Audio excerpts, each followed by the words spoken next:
All right, guys, I'm serious. No Nevadic talk today. I promise. You're not going to talk about Nevadic. What's the catch? Yeah, right. He's going to slip it in before we hit the halfway mark of the episode. Nope. I'm done. I swear. But did you know 70% of top performing interactive demos are ungated? And those ungated demos get 5 to 10% more engagement than gated ones. Wait a second. Yo, isn't that literally from Nevadic's report? I cannot confirm or deny the facts of that statement, but I can share the new data about demo centers. Oh, here we go.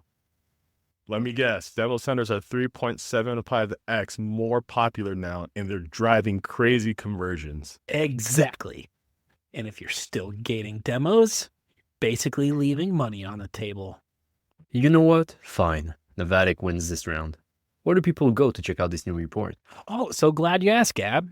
Head to Nevadic's website and go to the State of the Interactive Product Demo 2025. And sorry for pretending I wasn't going to talk about Nevadic. We are a podcast for product marketers and B2B SaaS who feel misunderstood in what they do. From someone who truly gets what you do. And Basically help you feel less like a misfit, being unignorable in your role.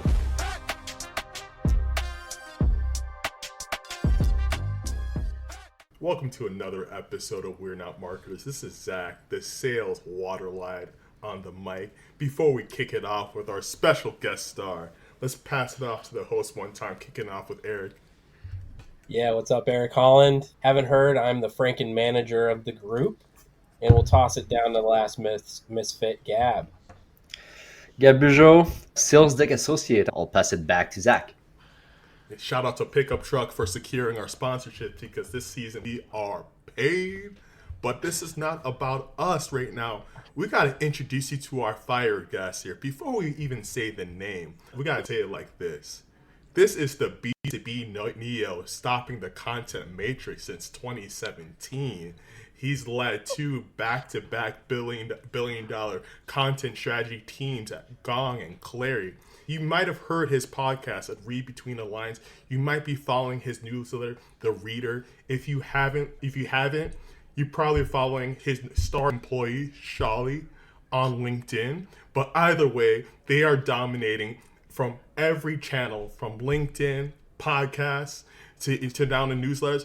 We're proud to introduce Devin Reed onto the mic. Devin, what's going on? I've done a lot of podcasts, and I've had a lot of people even tease me introducing, and that is by far the best one. And I love that you mentioned my wife, because half the people listening will probably expect her to be on the show or listening for her. I'm stoked to be here. I really am. I've been looking forward to this. We have been too. I haven't told the guys yet, but I think back to this anecdote that way back in the day that, like, whenever someone scheduled an interview with Obama never gave you the exact time he would show up for the interview. So you would wait in a room for like 4 hours. And it was for security reasons. So you wait in the room and there'd be 4 different doors. So you would never know which door he was coming through. This is what this podcast felt like with you today. Like we're like, when is he gonna show up? Like, I'm 6 hours late. That's a nice way of saying I'm 6 hours late to this show. I think I'm going to start using that when I am late to social events. Like, Dev, party started at 6. I'll be like, I had to show up late for security reasons. And they'll be like, is that why you came in through the garage door? So that might be my new go-to. I like that. And thanks for comparing me to Obama. I'll take that all day. Might be the first of my life and last. Hey, look, I'm like, we got to do it. But before we continue the show, Devin, you might have heard it before. We have this fire question that we ask every guest, and it comes from Gab. So I'm going to pass it over to Gab right now to kick it off. Are product marketers actually marketers? Why or why not? I feel like I'm wearing a sweater that says we are not marketers, so I feel like I know the answer that like I should say. But if I was not indoctrined to your point of view and I did not know you, gentlemen, I would say yes, they are. And I would be a very simple answer, which is because the word marketer is in their title. So it's pretty straightforward. Not the most interesting answer to kick off a podcast, I'm aware. But if you create market-facing content, and if you help your organization understand the market, gotta say you're a marketer. For listeners, I'm getting a face of disgust. and boredom from my hosts here. So I got a follow-up question to ask you Sadness. about this piece here. We're going to enter your domain a little bit. We Okay. got some product marketers that when you go to their headline on LinkedIn, they will say, hey, I'm in sales enablement. I'm a content marketer. I write content. As someone who has built their niche in the content marketing space here, I'm curious, like, with the product marketers you've worked with, what similarities have you seen? What are things that you've seen you're like, ooh, I wouldn't do that? Or like, do you feel that there's a one-to-one from a product marketer to a content marketer? So you're asking, are they similar or are they different? Yeah. Content marketer and a product marketer, how are they the same, how are they different? I'll start with how they're different and how they annoy me. Let's just start there. I'll give you some juice to kick this thing off. So I always laughed in their faces. How's this? I'm just going to bring some heat, some just unnecessary heat towards product marketers. I actually like them. So when I was at Gong, there was a demand gen team and there was a product marketing team. I'm going to give you context to my answer. And I was not on the product marketing team. I was on demand gen as a content marketer. Now, really, Gong just used content to create demand, which I believe is the way to do it, whether you call it any title, honestly. I was always, those guys and those gals over there, like they're like talking to sales and product and they think they're like so special being all cross-functional. But then they give me these docs like, here's our positioning and here's our messaging. And I'm like, that's cool. No one talks like this. And I'm not printing any of this because I'm like in charge of all these like public facing channels and all the comms. So I think they're different in that they're often, and I'm being sarcastic on purpose for the sake of the show, but like, I think a lot of times it's too internal. It's too inside out with the messaging and the thinking. And it's like, you spend a lot of time with sales and they think they know everything. And you talk to product and they think their product's the best product and nothing is like it on the planet. And you maybe talk to executives and they just have this like, this company's my baby and it's special and perfect. And then I'm over here like, I'm all about the market. Like I'm all about what am I hearing on social? What are people responding to in emails? What's trending? And so I see these like internal docs, which sometimes are presented as like core messaging, go print this. And I'm just like, absolutely not. Like no one's going to resonate with this. So I think that's how they're sometimes different. And I say they are similar and that hopefully we have the same goals. Like at the end of the day, we are trying to grow the company. We are helping sales. We are helping the sales team, like one being the number, one being the people, and hopefully aligned on what that positioning, messaging, point of view, and all that stuff is. So it's like, I'm obviously painting a picture to like be a little bit silly here, but I think there is this just innate difference of like content marketing looking outward, like towards the market, and product marketers like being a little more focused like internally. So then let me ask you, so they hand you these positioning messaging docs and you, from your experience, it sounds like they're like, this is the Bible. This is what needs to be printed out once we actually talk to a prospect or a customer. I think that's more of like, I would say that's copy, right? And I would say that is not my role to tell you what copy to write. I'm just like, dude, if the house is burning, it's not up to me to tell you how to say it. Like there's 10 different ways to skin that cat.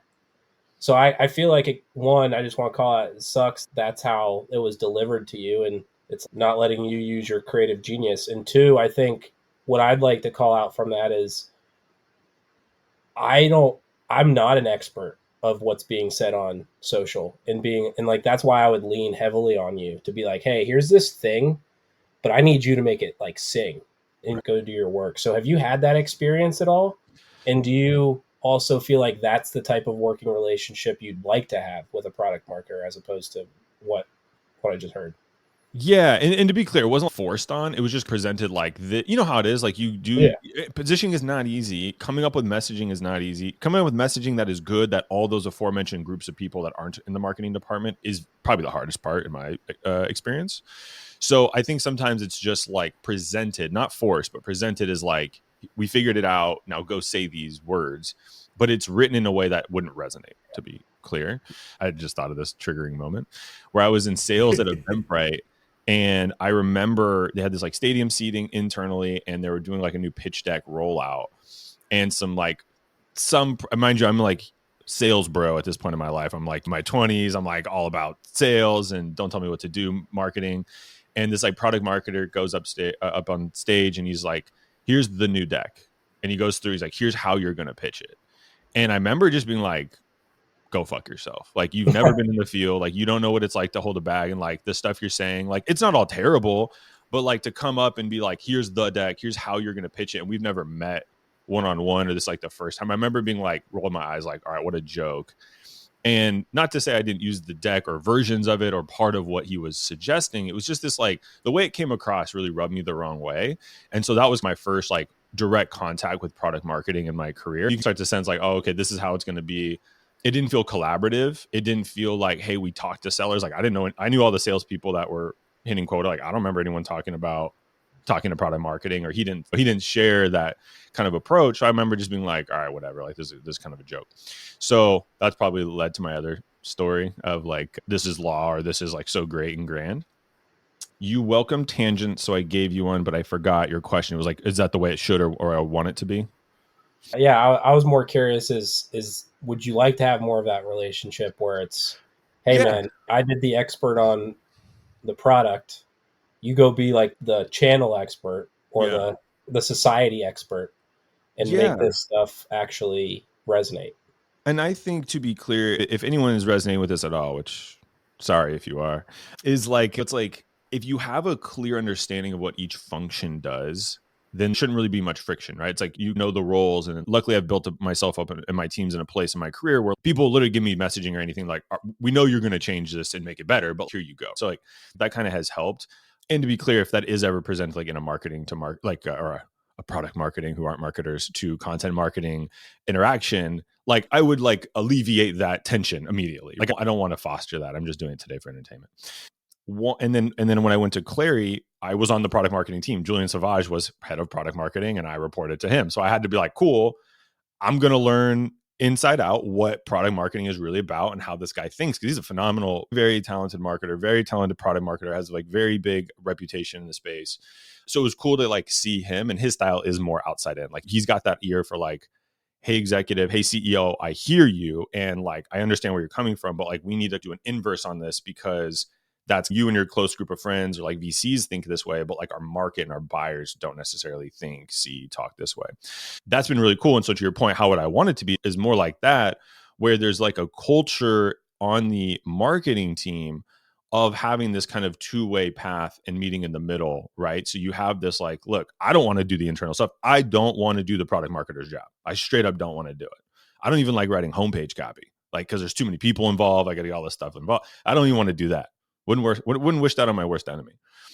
So as long as there is this understanding of roles and you play to your strengths, then I think it's great. And like, I'm sure there's other ways to do it too, but I've found that to be successful at Clari, and with, like I said, with Julian, where it was under one team of product marketing and content marketing, which was also brand design and later events, was all on the same team.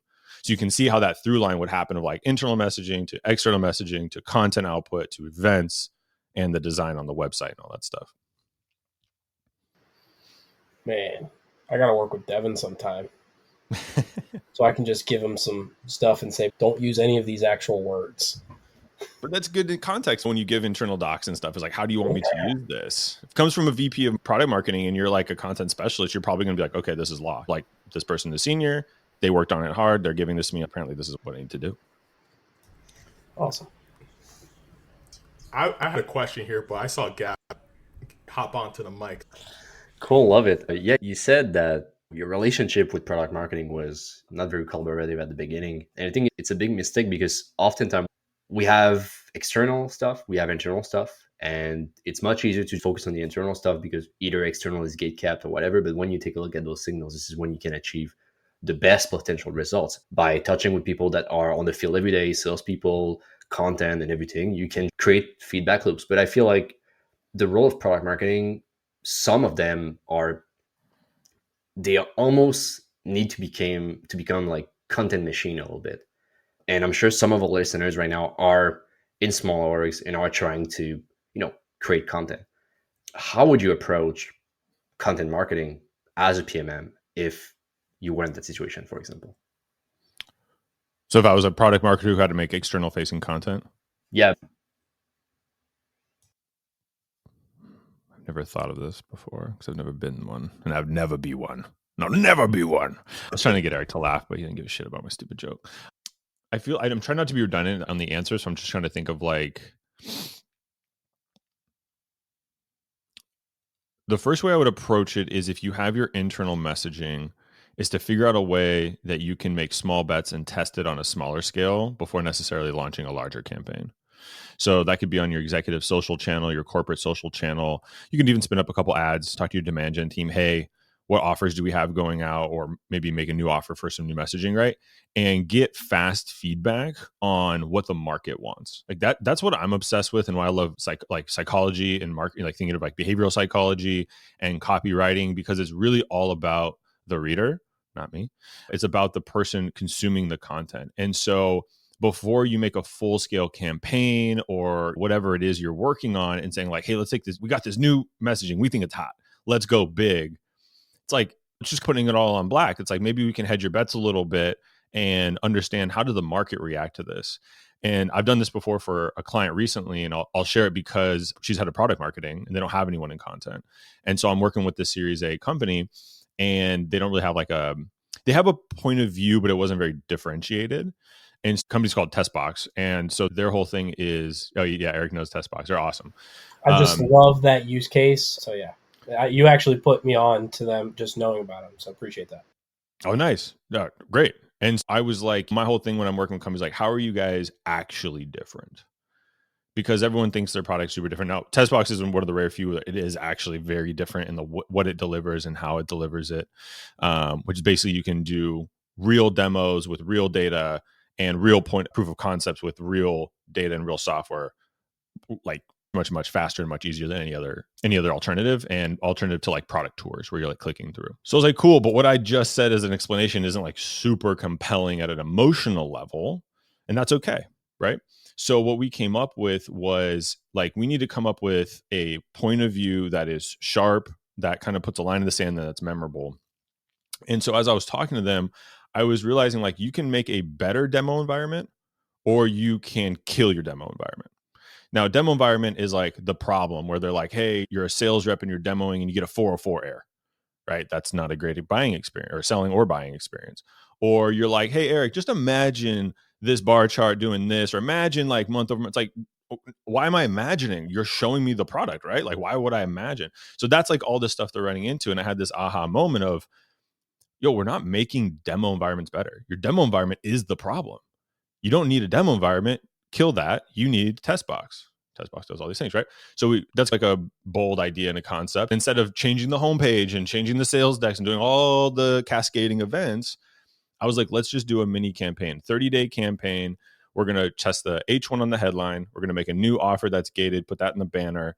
We're going to put like 4 social posts per executive. There's 2 execs, and like 1 email blast in 30 days. Just to see the feedback. Do people resonate with it? Are they engaging with it? All that sort of stuff. How's the sales team like it?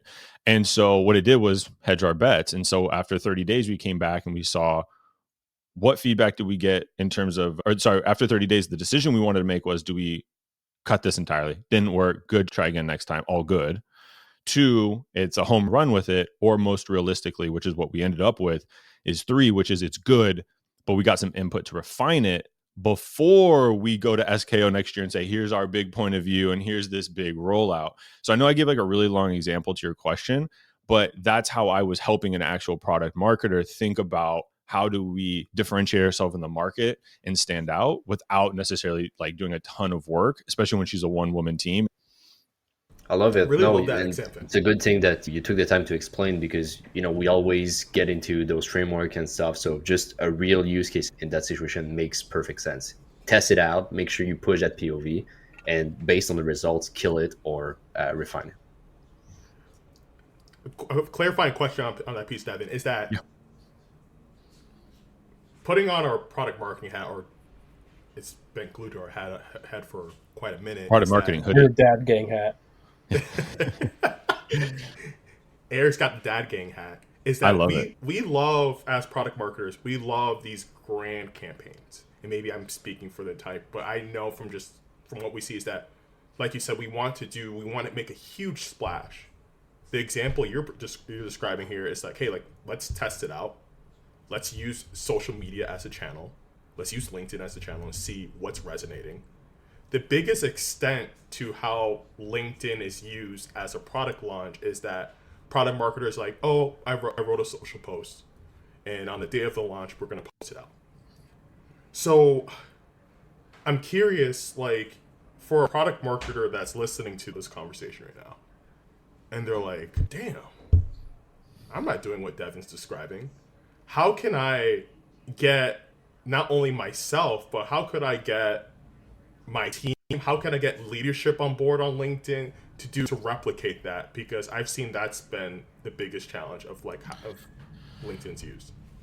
This is probably the best analogy I can come up with, but I'm gonna go deep into Devin Reed's Spotify, because Spotify Wrapped came out today, which is, I'm a huge Kendrick Lamar fan. So if you're a Drake fan, it's all good, or you can just leave the podcast.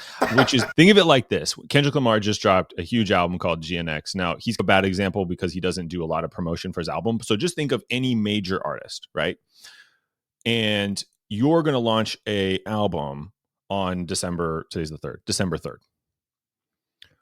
Isn't it so risky to say, I'm going to go make all this content, all these songs, I'm going to make this big package, I'm going to do the artwork, I'm going to do everything, and I'm not going to say a word about it until launch day. I'm going to drop one tweet and assume everyone sees it, likes it, and downloads, buys, subscribes, whatever. That is insanity. Billie Eilish is huge. She doesn't even do that.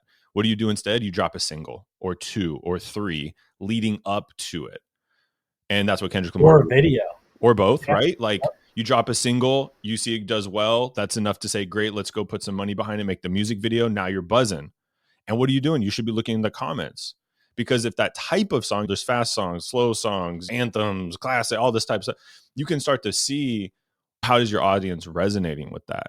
And especially with these artists too that I just mentioned, except for Drake because he's not my favorite, is like they change their style a lot, right? Like every couple years, Kendrick sounds a little different. Billie Eilish matures, she sounds a little bit different.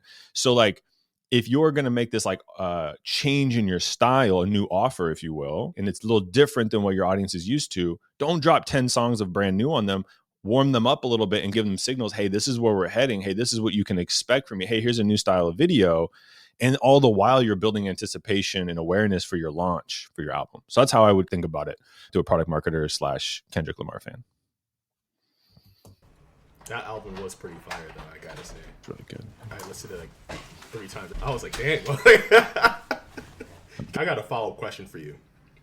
All right. For how long I've known of you, it dates back to 2018. I was an AE at Fair, and I remember this date distinctly because this dude pops up on my news feed from Gong talking about, yo, like, here are interesting like subject lines to get your buyer's attention. And it was so specific, it was so niche. But not only that, but there was a distinct style, there was a distinct voice that I felt I could relate to, where a lot of like organizations, like you brought it, Devin, you brought the example up earlier, is that if I was updating a homepage, like a lot of times what we say gets sanitized of like, this is not our brand voice, this is not our brand tone. How were you able to define and lean into your authentic voice within a corporate setting and remain and still hold true to that throughout your career duration? Was that always the case when you started your career? Was there a specific aha moment? Was it an experience where you were like, yo, to hell with this, this is how I'm going to show up in this space? I'm curious to hear more about that. Yeah, so the biggest flex in B2B marketing isn't your title, it's your creative freedom. He or she with the most creative freedom wins.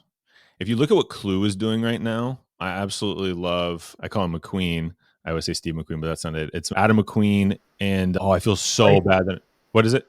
Grayson, thank you. I was like, I have his profile picture because I've been DMing him. Like, if you guys saw what they did, Clueless, I'm sure you guys have. Wait, have you seen Clueless? Their thing? I actually work at Clue, so. Okay, great. I'm very much aware. I didn't know you worked full time. I thought you were an advisor. I am. I'm a 40-hour-a-week advisor. Oh, that's awesome. Okay, cool. So I was looking at Eric the whole time. He stone faced, as I said in Clueless, over, and I was like, "There's no way, he does not know what I'm talking. Okay. We didn't watch it, but he works there. I was like, may or hey, not- do you know I may Zach or may Roberts? I got excited. I've noticed this because as I've gone to different jobs, I consult for 5-ish companies right now. And the companies who are like, their marketing engine is humming and they're making good impact on the business and they're having fun are the people who have the most creative freedom. That's what I've realized in the last couple of weeks here. And so to your question, like, where did it come from? I remember moving from sales to marketing. So those who don't know, I was in sales for 6 years as a rep. And then I was at Gong. I was a second rep at Gong. And then I moved over to marketing when there were about 120 employees. I joined it at 40 employees, probably around 120 is when I moved over to marketing. I remember going over there, and for better or worse, maybe better in hindsight, was like, I didn't know marketing. I didn't know any of the like best practices. All I knew was the shit content I had constantly seen and the awesome content that Chris Orlob was making at Gong at the time. So I'm like, if I have at bat here, like I have my shot, and I tried multiple times in the past to get into marketing as a sales rep, I'm like, I'm not holding back. I'm not going to be vanilla or safe. I'm going to swing for the fences. I'm going to let my tattoos be out. I'm going to be exactly who I am, which is a blue collar kid from a tier 3 city called Sacramento, California. And I'm going to be that because I'd rather be accepted or failed for being exactly who I am at the best I can be than fail because I was trying to be something I'm not.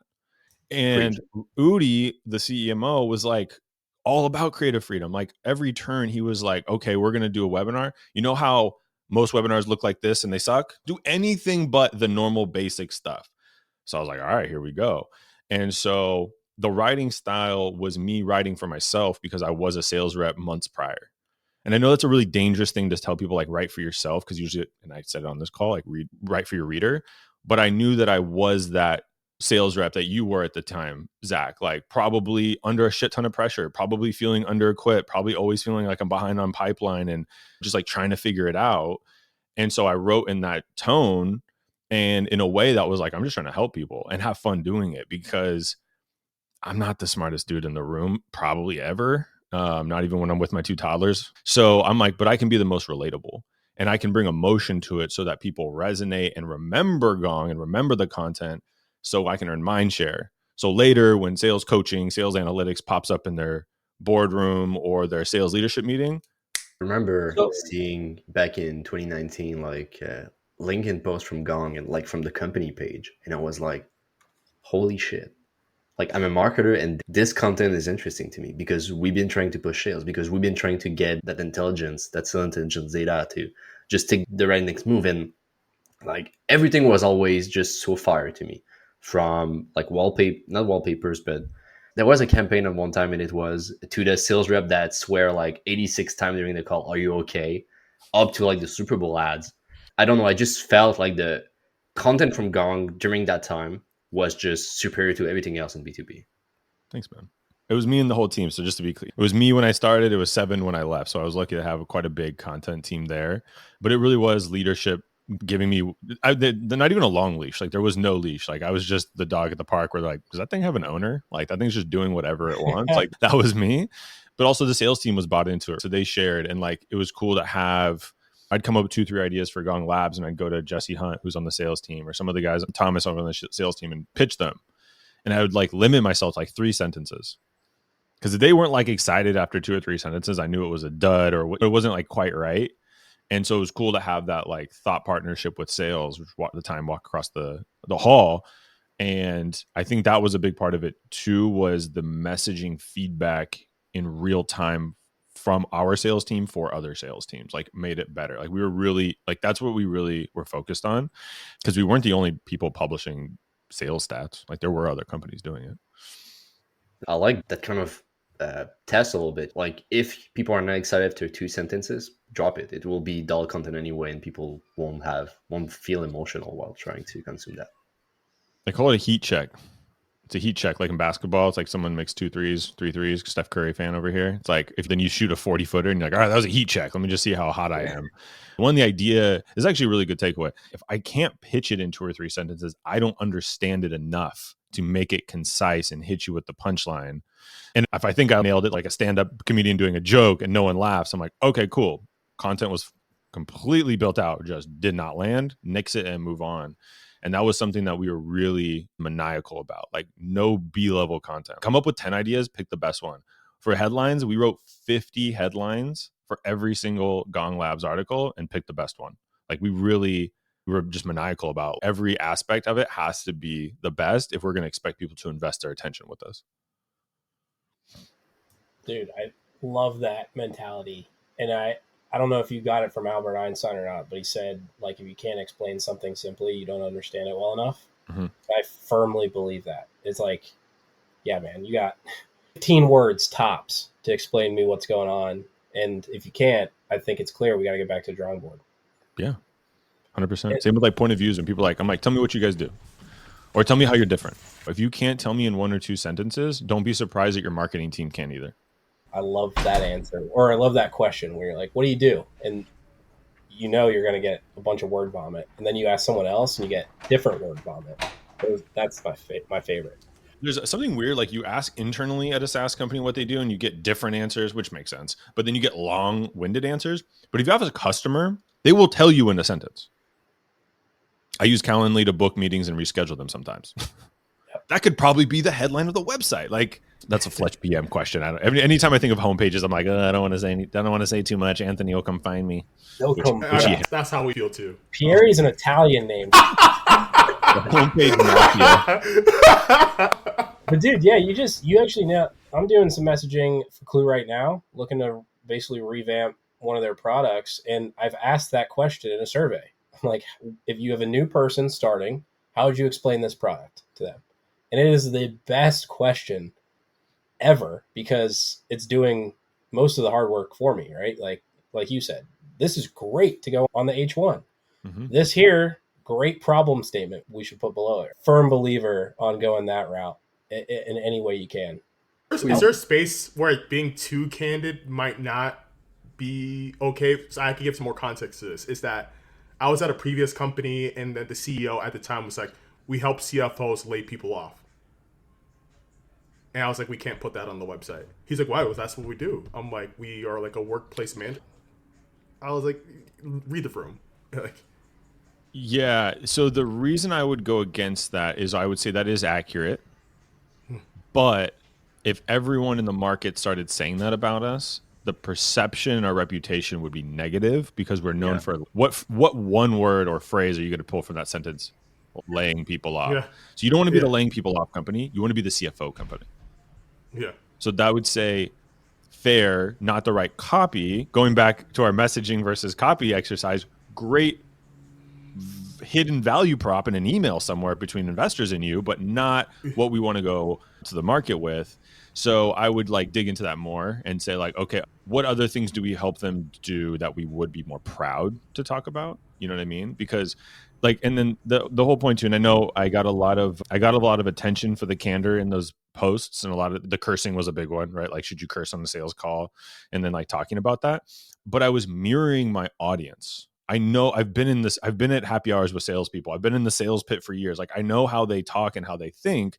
So I reflected that. If you're writing to CFOs and if you're like, what is it? Carta, right? Like I doubt that level of candor would match because they wouldn't feel comfortable with that, right? You got to think of like people are also going to click like or comment on a post. That in a way is an endorsement. You are showing the world I consumed this content and I'm adding to it. So you want to be cautious of what you're putting out there.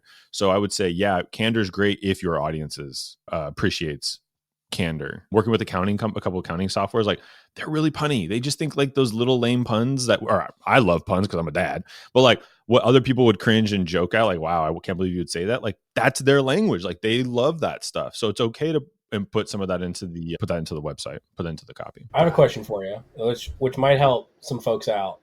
Just on that topic of punchiness and speaking the language of the people you're trying to actually sell to. Do you have any tips for people trying to get that across and being like, no, like this is what the market is actually saying. This is what we should say, as opposed to the default of, a bunch of cooks in the kitchen trying to use their own bias and judgment on what should be the messaging and what should be the copy. So I think there's 2 things. One is like, how do we prove the market will resonate with this? And I think the other way is like preventative, which is how do we prevent too many cooks in the kitchen right in the first place. I've had the curse and pleasure of writing some homepage copy before for a SaaS company. Won't say which one. But then it's like, okay, I'm working with my manager and that's who assigned it to me. So I'm guessing that person wants to be involved. Before I go to write it, I go, who else is in the approval process? And what will happen is you start to get a list of names like, oh, I want to run it by the CEO, maybe the CMO, the CRO is usually a strong personality. They want to see it. And then it's like, then there's this like product marketing director who has a lot of cloud. And you have the head of engineering, like the list I'm going to go through and probably damn near the right order, maybe a little different order. So I go, great. That's all the people whose opinion matter, but who is the approver? So when I write something, who is the next person that needs to revise it and who actually is approving it? All those other people can be input. They can see it, give them comment access or view access for some people, and they can give us ideas, but it's up to us to decide like who is that core group. And it shouldn't ever be more than 5. Like it should be like 3 people in my opinion. It should be like who has the vision at the company. Usually this should on the website. It should be like your best writer and maybe like another marketer, in my opinion. The CEO should have some input, but again, not every CEO is like an expert on the thing. That they might be a product expert. They're not a market or a person, know the audience very well.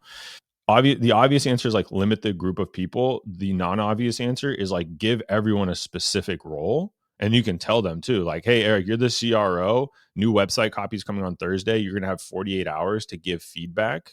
And just so you know, here's like, you can put like your little racy or whatever, like, and tell people what their role is.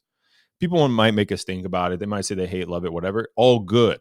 There's shit I hate that happens in the org too, but I'm not in charge of that. So I just keep it to myself. Like we can't all do everything. So I think that's like part of it.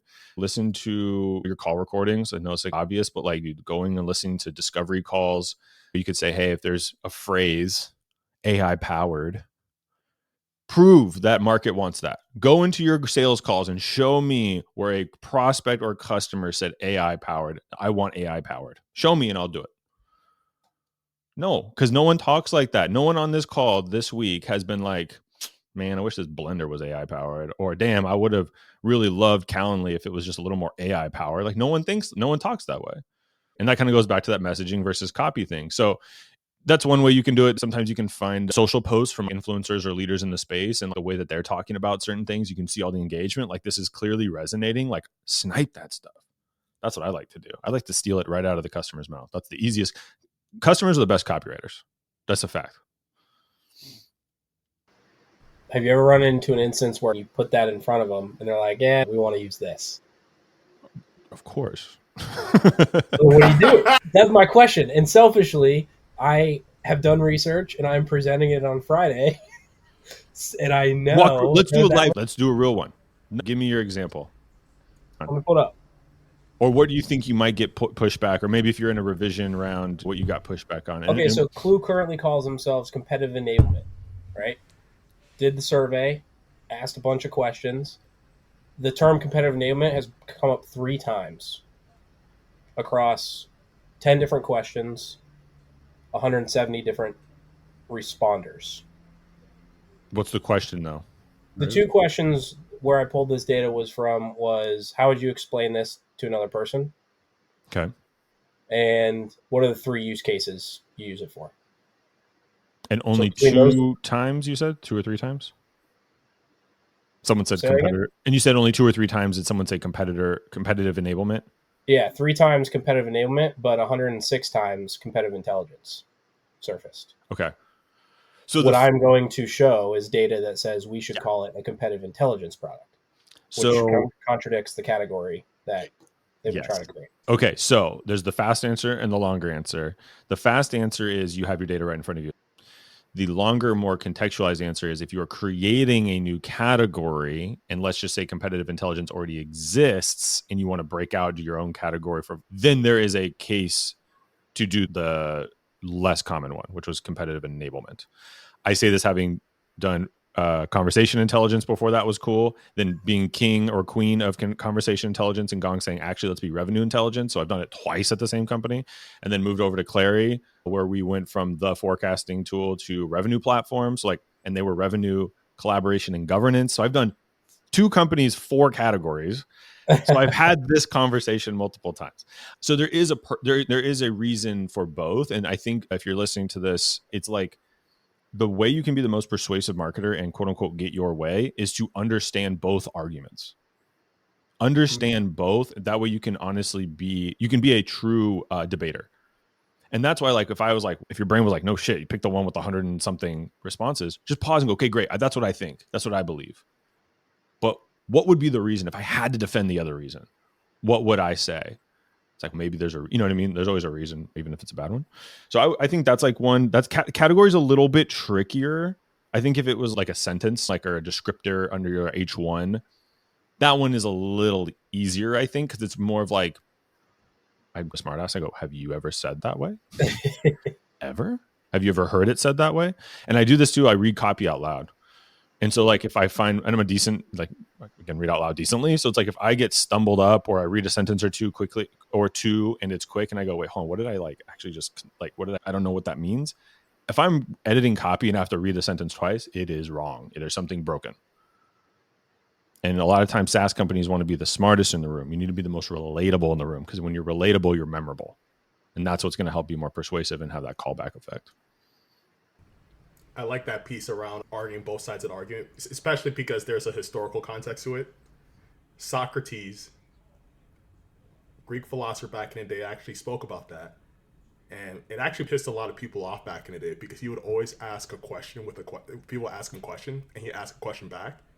And when he would have a debate, he would debate one side of the argument and he would switch and debate the other side of the argument. And there is a method to the madness. I really like that piece. Is like, know both sides of the argument and being able to be like, okay, like, which one we're going to choose here too. So when it helps too, when you don't get your way, I'm like air quoting, you don't get your way, at least you understand why you, like, quote unquote lost. And that's easier to me than just being like, no, we're not doing it that way. You know what I mean? It's like, all right, I feel not free. I feel not so free right now in this moment. So I think that's great. And also, you've called me, or at least compared me to Obama and Socrates on the same podcast. So I will be back for a second round if you'll have me, just for more refreshed compliments. You know what I'm struggling with now? We ready? What type of dolly art do I make? This is going to be a struggle. Which is all these question bubbles coming out of his, like, yeah. Dolly's going to be like, yeah, sorry, I can't imitate historical figures. Yeah, there's bad prompts, there's worse prompts, and there's whatever you just gave me. I can't do it. I can't do that. I got one more question, but before I do that, okay, I'll dive in because no one else is going to say it. You talked a lot about creative freedom, and I feel like you're like one of the first few individuals that identified a unique skill, was able to build a talent on, like, a business around it, from like your LinkedIn course, from content that converts.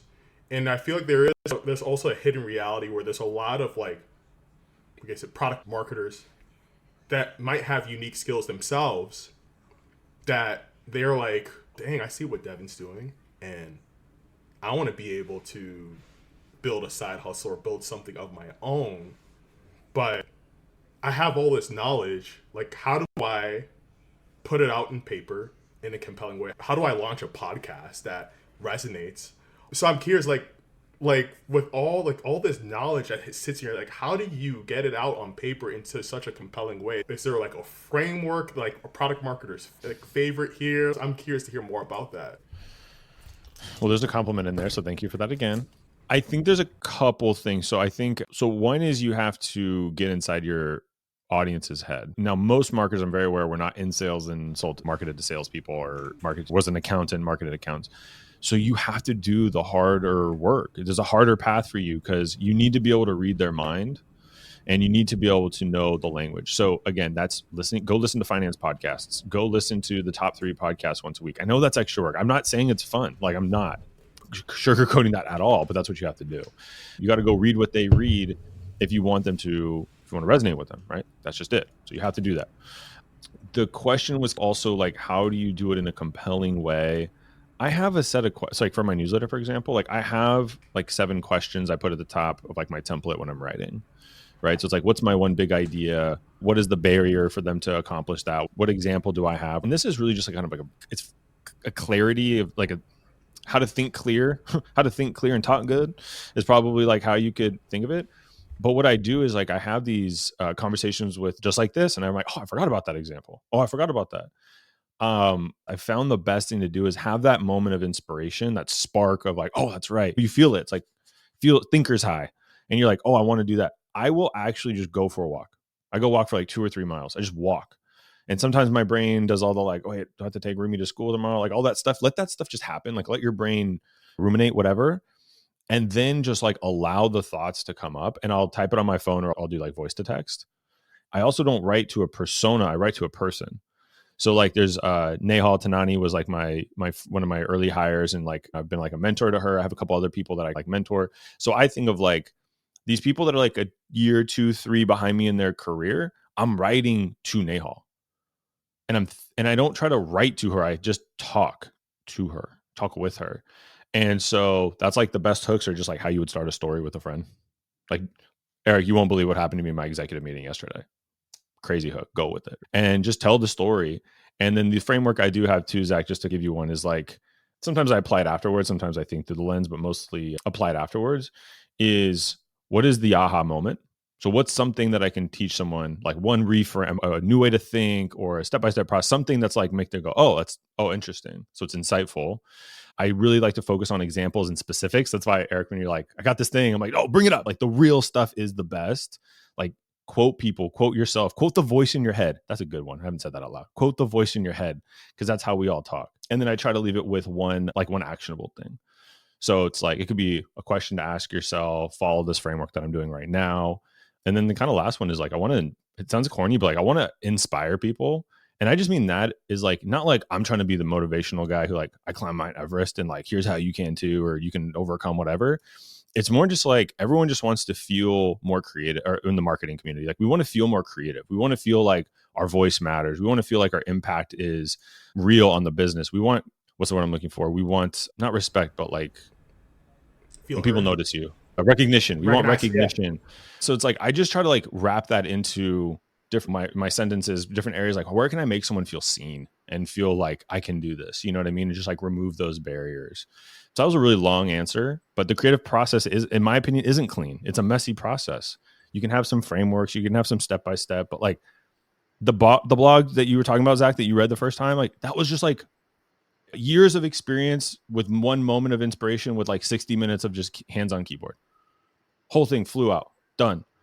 Edited a little bit and let it go, because that was, again, the tone I wanted. I didn't want like a hyper refined, eloquent tone, because that's not who my audience is. And I, as someone who identifies as a creative product marketer, I also agree with your comment. You just got to get out, let all your crazy thoughts like hit your head, and then your brain will have just the right amount of space at the right time, and boom, all good. Devin, I think we've had a hell of an hour here. I've got some really good tips I can start taking back, and some fun edits. Yeah, over the next few days to take care of. I think, Eric, this might be your opportunity to revive the We're Not Marketers holiday calendar, or the calendar that we were talking about. And that will sell like hotcakes. My publicist is telling me not to respond to that on a recorded line. Just saying, be dope.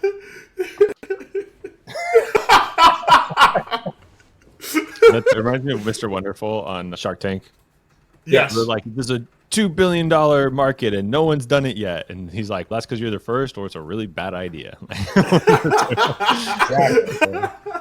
But yeah, man, this was honestly a great chat. Really appreciate all of the cool tips. And our first time really going on the other side of the fence and talking to someone who is a content marketer and getting their perspective on things. So really appreciate this. Obviously following along on LinkedIn. Where else can people find you? What else are you cooking up? And is there any projects you want to let everyone know about before we let you go? Yes, I don't know when this will publish, so I don't know if my show will be out yet, but Read Between the Lines 2, we just got done producing that. So we got 4 new episodes shot in San Diego. That'll be fun. And my newsletter, thereader.co, you can sign up there. And if you ask why not .com, because .com was very expensive. I didn't have a lot of money at the time of setting up the company. Co was the cost-effective route.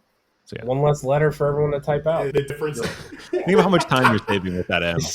Right to the reader. Yeah, that's a good reframe. I love it. And that is another episode of We're Not Marketers. Catch you next time. All right, Talk see you soon. guys.